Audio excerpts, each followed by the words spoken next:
আপনার তো প্রথম ইয়েতেই লেখা আছে দুবাই চায়না থেকে বোরখা আবায়া হিজাব জুতা ইম্পোর্ট করি।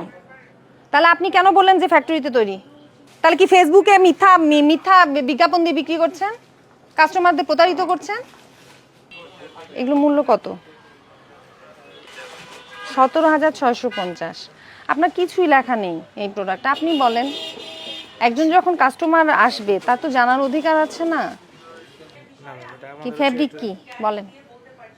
ফেব্রিক হচ্ছে না, ফেব্রিকটা আমি শিওর বলতে পারবো না। আমি আপাতত নতুন জানতে। তাহলে যদি বলতে না পারেন তাহলে এটা লেখা থাকতে হবে। না বলতে পারি না, বলতে শাড়ির ব্যাপারে একটু নলেজটা কম, তো এই জন্য এটা বাকি ড্রেস ব্যাপারে জানি, এটা একটু আমার শিখতেছি। এটা কি বলার কথা নাকি এই যে এটা লাগিয়েছেন এটা দেখে কেনার কথা? বলেন না, কাস্টমার এটা দেখেও কিনতে পারবে, আমাদের কাছে জিজ্ঞেস করে। আপনি যখন বলবেন সেই কথার কোনো প্রমাণও থাকবে? আপনি কি বলে বিক্রি করেছেন, কি প্রতিশ্রুতি দিচ্ছেন থাকবে? বলেন, মুখের কথা থাকবে? তাহলে এটা লেখা থাকতে হবে, তাই না? কিছু লেখা নেই, কিন্তু দাম কত? 19,500 টাকা। একটা 19,500 টাকা দিয়ে একটা শাড়ি কিনবে, তাহলে সেটা লেখা থাকতে হবে না? এটা কোন দেশি পণ্য, এটা কি ফেব্রিক, লেখা থাকা উচিত কি না?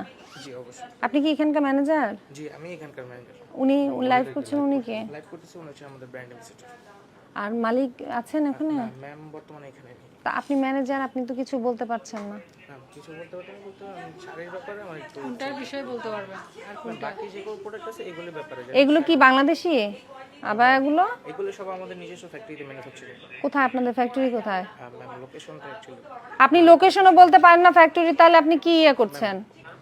আপনার তো প্রথম ইয়েতেই লেখা আছে দুবাই চায়না থেকে বোরখা আবায়া হিজাব জুতা ইম্পোর্ট করি। তাহলে আপনি কেন বললেন যে ফ্যাক্টরিতে তৈরি? তাহলে কি ফেসবুকে মিথ্যা মিথ্যা বিজ্ঞাপন দিয়ে বিক্রি করছেন, কাস্টমারদের প্রতারিত করছেন?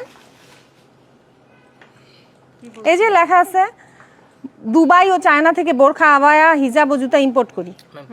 তাহলে আপনি কেন বললেন যে এটা আপনার এখানে তৈরি, ফ্যাক্টরিতে তৈরি? সেই ফ্যাক্টরি ঠিকানা বলতে পারছেন না, তাহলে কেন বললেন? আপনি আপনার লাইভ করছেন, আপনার সামনেই তো লাইভ করছে। ওই লাইভটা কবে কার? আজকের? ট্যাগ থাকলে ট্যাগই থাকবে, ডাবল ট্র্যাকিং আবার বসায় নাকি? একটার উপর আরেকটা মূল্য বসায়? পণ্যটা বসাই না, আগে যেটা থাকে ওইটা আমরা ফেলে দেই, ওইটার উপর নতুন ট্যাগ। হ্যাঁ, এই যে এটাই নতুন হবে, এই পুরা ইয়েটাই নতুন হবে, ট্যাগটাই। এটা আবার ডাবল ট্যাগিং করা হয় নাকি? সব সময় না ম্যাম, মাঝে মধ্যে যখন শর্টেজ হয় তখন আমরা। আপনার এই যে ডাবল ট্যাগিং, তো সবগুলোই ডাবল ট্যাগিং। বোঝা যাচ্ছে না, কারণ একটা উঠলে কাগজ থেকে উঠে যাচ্ছে, তাই এটা আপনার স্টোরে দেখান তো। এটা আপনি বিল করবেন কি, কত টাকা দেয়া আছে? এখন তো 14,500 দিয়ে এন্ট্রি দিচ্ছেন। এটা কবে আসছে, কবে আপনার শোরুমে? ম্যাম এটা অনেক দিন আগে এসেছে। তখন দাম কত ছিল? ম্যাম এটা শুরু থেকে যে দেখি দাম দেখান দেখি। অনেক দিন। আপনি বললেন এখানে দেশীয় আপনাদের ফ্যাক্টরিতে তৈরি, ফ্যাক্টরি ঠিকানা আপনি বলতে পারছেন না। তো এটা তো আপনি যখন ফ্যাক্টরিতে তৈরি হবে সেই ফ্যাক্টরির ঠিকানা জানবেন, এবং কিভাবে কস্টিং হয়, কিভাবে মূল্য নির্ধারণ করবেন, সেই বিষয়গুলো তো জানা থাকতে হবে, এবং সেই ডকুমেন্টগুলো আপনার এখানে থাকবে, কপি থাকবে, সংরক্ষণ করতে হবে। হ্যাঁ, দ্বিতীয়ত আপনাদের যে অনলাইন পেজ আছে, অনলাইন পেজে আপনাদের ফলোয়ারও অনেক আছে। আপনারা যে বিজ্ঞাপন দিচ্ছেন এগুলো দুবাই এবং চায়না থেকে আপনারা নিয়ে আসছেন, তাহলে আপনার কথার সাথে আপনার বিজ্ঞাপনের কিন্তু পার্থক্য রয়েছে। ঠিক আছে, অনলাইনে আপনারা এক ধরনের, এটা বলবো যে ভোক্তাকে প্রতারণা করছেন, কারণ আপনি এখন আসলাম যখন বললেন আপনি এটা দেশে তৈরি, কিন্তু আপনি ফেসবুকে বিজ্ঞাপন দিচ্ছেন দুবাই ও চায়না থেকে। যখন কাস্টমার ভাবছে দুবাই চায়নার প্রোডাক্ট একটু দাম বেশি দিয়ে বা ভালো প্রোডাক্ট পাবে, আসে আপনাদের কাছ থেকে কিনছে, এবং সেটা আসলে তা না। ঠিক আছে, তো বিষয়গুলো যেটা সত্য আপনারা ঠিক সেভাবেই বিজ্ঞাপন দিয়ে অনলাইনে বিক্রি করবেন, এবং এখানে যে আপনার শোরুম আছে সেখানে আপনাদের যে ডকুমেন্টগুলো ব্যবসা সেগুলো আপনারা সংরক্ষণ করে রাখবেন। যেখান থেকে পণ্য ক্রয় করেছেন সেগুলোর ক্রয় রসিদ রাখবেন, যদি বাইরে থেকে ইম্পোর্ট করেন ইম্পোর্টের ডকুমেন্ট রাখবেন, এবং প্রোডাক্টের গায়ে যে আপনারা যে ট্যাগটা লাগিয়েছেন সেই ট্যাগে সবকিছু লিখে রাখতে হবে। এটা কোন দেশীয় পণ্য, এটার মূল্য কত, এটার ফেব্রিক্স কি, হ্যাঁ, কিভাবে ওয়াশ করতে হবে, এই বিষয়গুলো লিখে রাখবেন। মুখের কথায় কোনো কিছু নেই।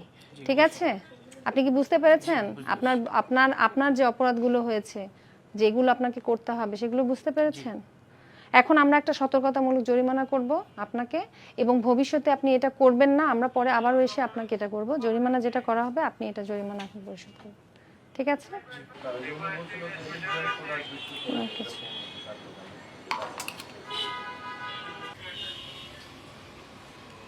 এই যে প্রোডাক্টগুলো লেখা আছে, হ্যাঁ, কিন্তু কোনো কিছুই লেখা নেই, শুধু দামটা করে লেখা আছে। ফেব্রিক্সটা কি লেখা আছে কি বলেন? না, ফেব্রিক লেখা নেই।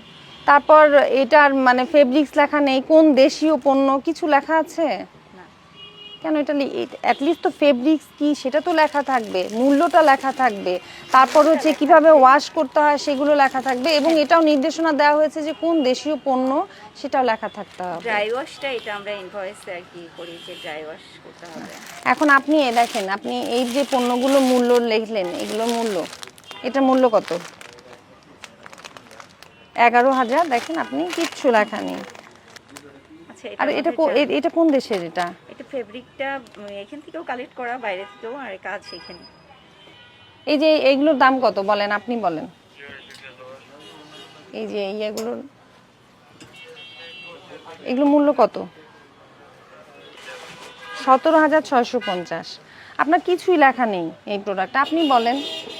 একজন যখন কাস্টমার আসবে তার তো জানার অধিকার আছে না যে এটা কি ফ্যাব্রিক্স, কোথা থেকে আসছে, এগুলো তো আছে জানার, তার তো এই জানাটা রাইট আছে। এখন কি আপনি তো বলতেও পারছেন না,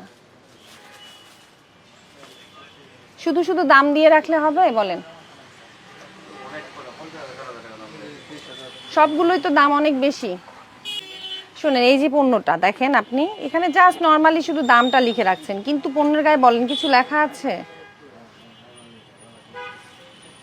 কিচ্ছু লেখা নেই। এটা কোন ফেব্রিক্স, কোথা থেকে, মানে কোন দেশীয় পণ্য, কিচ্ছু লেখা নেই। তারপর আমরা এসে জানতে চাইলাম আপনাদের এই প্রতিষ্ঠানে যে আপনি বিজনেস করেন এটা লাইসেন্স আছে কিনা, সেটাও আপনি দেখাতে পারলেন না। এইভাবে অফিসে আসতে বলবো। না, এটা তো আপনার আইন অনুসারে আপনারা যখন ব্যবসা করবেন আইনের তো কিছু বিধিবিধান আছে, সেগুলো প্রতিপালন করেই ব্যবসা করতে হবে, হবে না? তো সেটা কি করা ঠিক? এভাবে করা ঠিক বলেন? আমরা একটা সতর্কতামূলক জরিমানা করছি, এগুলো সংশোধন করবেন, এবং দোকানে আপনার লাইসেন্স যে আছে লাইসেন্সটা আপনার অবশ্যই রাখতে হবে। লাইসেন্স আছে, কিন্তু আপনি তো দেখাতে পারছেন না, এখনো দেখাতে পারছেন না, এবং লাইসেন্স আপনার আর আপডেট করা আছে কিনা এটাও আমরা জানতে পারলাম না। একদম পুরোপুরি না, আপনি যদি সবকিছু update। আপনি যদি দেখাতে পারেন সেটা একরকম, আপনি তো দেখাতে পারছেন না কিছুই।